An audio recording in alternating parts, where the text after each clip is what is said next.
Good evening, everyone. In fact, is it evening? Yes. Good evening, everyone. Well, it will be when you get this video. Good evening, everyone. Thank you for joining me again. So I've been wanting to do this video for quite a few days now, but you know, there's been so much in the news about Ukraine, about all sorts of stuff that we've done in the previous videos. This video is going to be a video about the Falklands. I'm going to deep dive into it and why it's inevitable that this is going to be another war front for the UK that they're going to have to deal with at some point. Now, I'm going to do this video and then I'm going to leave it, guys. Unless there's any big escalations or big movements, I'm going to leave it there, guys, because I don't want to keep going over it about the Falklands and Antarctica. So I'm going to do this one. I've got as much information crammed into this video or as much relevant information as I can. Guys, don't forget to like and follow and subscribe and share my stuff, guys. Really helps me out when you do that. Before we go on though, guys, I've started in the gym again. You know, in the UK, we really have, and this is why these conflicts are going to happen. The cost of living crisis now in the UK, it's getting to a stage where everywhere I go, people are talking about it. And I was in the gym and I was listening to two people talking, and it was one of the gym instructors, and he's saying, you know, that what was he saying? He was saying that him and his girlfriend have decided not to move into a new apartment or flat if you're in the UK, and instead of him driving to work, he's going to sell his car and he's going to get a bike to work. And he was saying, so actually they're actually in a better situation than they were before, because you know, he's a lot fitter and healthier. You know, they only have one car to run now and they don't have the added burden of moving into another place. Now, I was thinking, yes, okay, that's fine, but the reality is, have they just like downgraded their lives and now they're telling themselves that they're better off? I don't know, guys. You know, maybe I'm just. Also, if you wear a big, thick, chunky weightlifting belt and fingerless gloves to do sit-ups, I want to be your friend. Guys, I just love that sort of stuff. I love it. I think more people should do sit-ups in big, thick, chunky weight belts with fingerless gloves on, guys. It's awesome. But yeah, I was just thinking, you know, are people, you know, looking at their situations and making cuts and then telling themselves that things are better and that they're in a better situation? I don't know. But anyway, guys, so the Falkland Islands. I'm not going to talk about what's happened previously because that's all open source. You know, it's been done to death. What I want to talk about now, you know, let's be honest, guys, all right? Most, if not all, wars are fought over resources. So why is this conflict... Oh, hang on a minute, I'm refocusing. So why is this conflict in the Falklands going to kick off? Simple word, guys, oil. It's all going to be about oil and the gateway and the basically whoever controls the Falkland Islands holds the keys to the Falkland Islands. Now, like I said, guys, all wars are fought over resources at some point. Argentina are sat there on the doorway to the absolute motherlode of oil, which is sat in British Antarctic territory. You know, guys, and obviously there's I know what some people are saying, there's embargoes on exploration for oil in and around the Antarctic. These are all up for renewal in 2048. Now, that sounds a long way away, but it's not. And equally, you know, if we're in the middle of a global conflict when, you know, we've got Russia fighting NATO, America fighting China, you know, you've got the Houthis, you've got all this stuff that's happening in Sudan, you've got Haiti. If all this stuff's happening, realistically, who is going to go down there as global police and stop people from taking oil out of the ground? It's you know, it's ridiculous, guys, all right? It's absolutely insane to think that there's a police force or something out around there that could do that. The reality is, you know, Britain is holding on to the Falklands because of the oil reserves that are around there.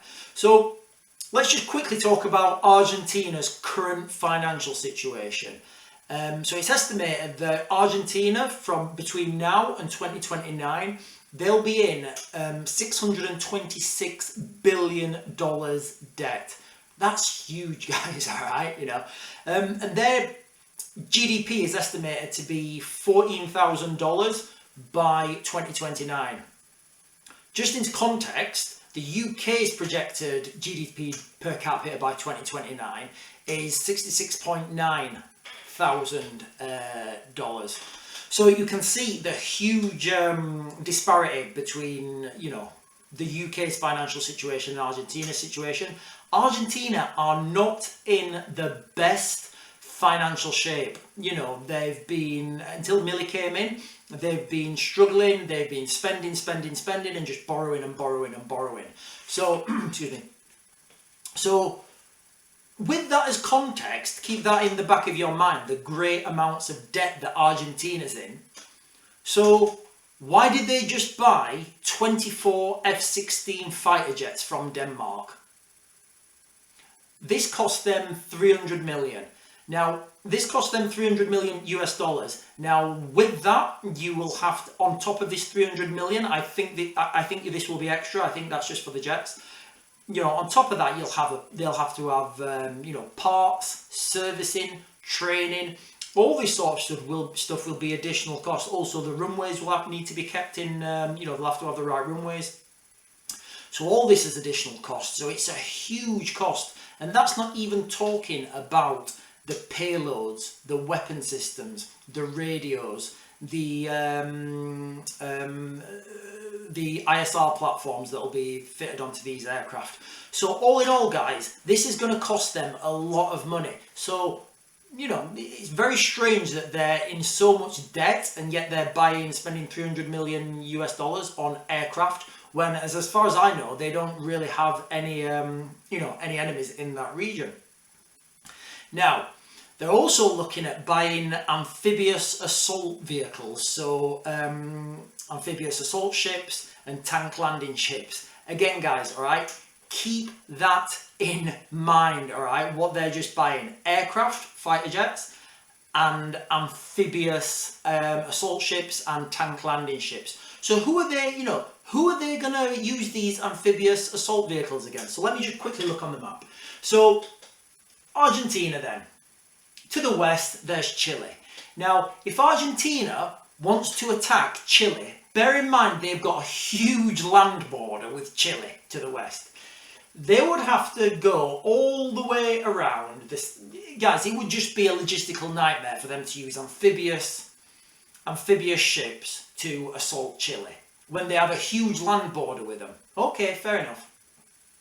Uruguay. Again, they have a huge land border with Uruguay, so it makes no sense logistically, financially, to put your tanks on ships, risking them being risking them being taken out by naval assets. It makes absolutely no sense when you have a huge land border. Think of how many tanks you can get over a land border and then think of how many tanks you can get in amphibious ships to go all the way around and to land them. It makes no sense at all logistically.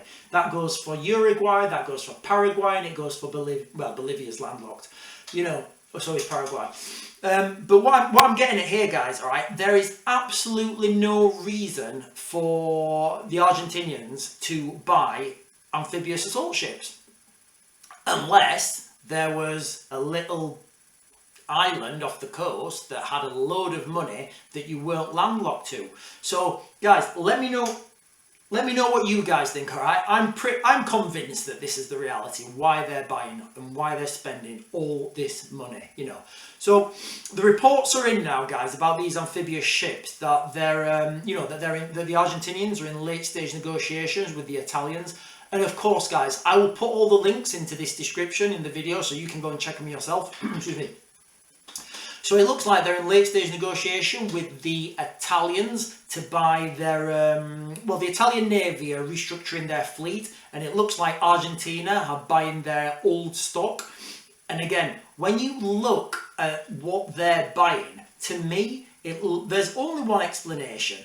It looks like they're preparing for, you know, one task, and that one task they're preparing for is Falklands 2.0. Now, so let's look politically what's been happening. So we've got the military hardware there. That's what, you know, there's no arguments there. You know, they have already bought those jets. they're in negotiations with the, well, they're in there's reports that they're in negotiations with the Italian Navy. I've not been on any of these negotiations. I don't know any of the people that are in these negotiations, and I don't speak any of the languages. All I'm telling you is what I've read. Anyway, I'll put the links in the description. Now, so that's what's been happening. That's the physical stuff that you can't argue with. So politically, what's been happening? So the Argentinian president has been calling for reunification of the Falklands. And guys, you know, when people are saying these things, a lot of the time it could just be bluster, it could be vote winning, it could just be vote winning rhetoric. But then when you look at what are the things they're actually buying and spending their money on, especially when they're in a time of ridiculous debt, you kind of have to look at this and think, okay, right, so he's saying that and he's buying that. Maybe maybe there's something in it. So remember, put this into the context of that financial situation, all right? And put that into the financial situation of being sat there with all that oil, all that money, all that revenue just off their coast. So that's what he's been saying, you know, the Argentinian president. Today, I think it was, whatever date today is, guys, I don't know. I think it's the 19th. Yeah, today it was the 19th. An article's come out that the UN, or United Nations, are calling for negotiations to open up between the UK and Argentina regarding the Falklands. And again, let's put this into context from the UK. No Prime Minister has ever said that they would open up negotiations with Argentina about the Falkland Islands. It's just not even on the cards. Nobody even talks about it. You know, they'll say it's just a straight no. There was a vote in Argentina whether they want to be British or whether they want to be Argentinian. I think it was like overwhelmingly like 96.6% voted for to be British. So, you kind of, that's kind of the structure that you're looking at, the structure that the Argentinians are looking at. They know they're not going to win them with a vote. They know there's no political roads forward. And I think that's why the UN are calling for negotiations, because they can see these things bubbling up under the surface. So David Cameron, Lord Cameron, one of the first places he went to as in his official capacity as Foreign Secretary was the Falklands. Down in the Falklands, guys, the Falklands, for those of you who don't know, it's a fortress right now. You know, they've just been fortifying this for the last since 82. So again, put all of this now. So all of this information I've just given you, and that you can go and check out in the bio. Put all this information into context now. So look at the kit and equipment they're buying, all right? Amphibious landing craft, guys. Why do they need amphibious? Okay, this country is in a state of massive debt. Why are they buying amphibious landing craft? So you can't argue with that. Look at the rhetoric that's coming from Argentina. They want reunification of the Falklands, And again, remember, it's all about oil, it's all about money. Now, what we've got to think about, the elephant in the room, is the BRICS nations. Remember, the BRICS nations are rising. Brazil, India, China, South Africa. There's other nations that have recently joined. There's 59 nations waiting to join or have shown interest in joining. So Argentina, they kind of backed out of membership of the BRICS nations. Now, I think this was just smoke and mirrors because they didn't want to show their hand too early. I feel that the Argentinians are playing their cards really well at the moment, and they're kind of saying like, yeah, we may or we may not be part of the BRICS nations. And for politicians in the UK who are a little bit dense, they're looking at this and going, oh yeah, blah, blah, blah, yeah, oh yes, maybe they are, maybe they aren't. Guys, under no circumstances are the Argentinians, hang on, let me get this right because it's a double negative. Under no circumstances will the Argentinians not join BRICS. I think that I said that right. So basically, guys, at some point, they're going to join BRICS. And when that happens, everybody will see the cards they're playing. And then people will start to, think about it. But they're, and again, they are being kind of pushed into BRICS. but not yet. You know, they're not going to go into BRICS yet. I feel they're going to have to buy more military equipment, and once they're in the BRICS trading bloc, they won't. I feel they won't be able to buy NATO ammunition. Sorry, NATO weapons. And NATO weapons are a lot better, guys. There's no denying it. All right. I can give you lots of examples, but that's for another video for another time. Now, Britain must defend the Falkland Islands because of that money and because of that 1/8 claim to Antarctica. There's no question of it, guys. All right, it's not even look what happened in '82 when the Argentinians invaded. 3 days later, you know, Britain sent a task force down there to take them back. 3 days it took, and there were ships in the water going down there. Guys, we can't do anything in 3 days, but we managed to do that in '82. So, you know, everybody knows that this is coming. Everybody in the know knows this is coming. So I feel the Falkland Islands, this is how it ties into the current events. The Falkland Islands is an ace in Putin's sleeve. Now, by that I mean, if Argentina attack the Falklands, then Britain can't fully commit into a war in Eastern Europe. They just can't. You know, the Falklands would have to be the priority. Now, on the other side, you know, on the flip side of that coin, and for Argentina, if Britain are already committed in Europe, then they won't be able to fully commit down in, you know, in the Falklands. So at the moment, behind the scenes, I feel that there's going to be it's going to be like a political game of chess. So you've got the Argentinians not wanting to reveal their hand too early because they want the Falklands. You will have the Russians putting pressure on the Argentinians to, you know, hey, you know, can you guys go and put some more pressure on the Falklands so Britain has to commit or make it look that way? And then, you know, you've got so much stuff happening on a geopolitical stage here, guys. It's absolutely unbelievable. And let's not forget, it's not just the oil that they've found. It's the oil that they may find. It's the mineral resources that are in and around that area, which has been untapped. Guys, whoever can get this oil first could become the next superpower. Can you imagine if Britain could get this oil? We would become, you know, we could have our own petropound, and we could start trading oil in the petropound. And, you know, can you imagine how good things would be in the UK if we could get fuel down to 70 pence or something? Guys, it's absolutely insane what's going off down there in the Falkland Islands with Argentina. And nobody's talking about it because people don't understand what's happening. They can't see these seeds that are being sown. And when these trees fruit and sprout, people go, oh, I didn't see that one coming. Well, I'm telling you it's coming, guys, all right? This is going to be the next data. Guys, if you think I'm wrong, please let me know in the comments, all right, guys? But please, before you do that, read the articles I've put in the description, guys, all right? Remember, this is about oil and it's about Antarctica, and that's why Argentina will have another crack at the Falklands because of the financial benefits of it, guys, okay?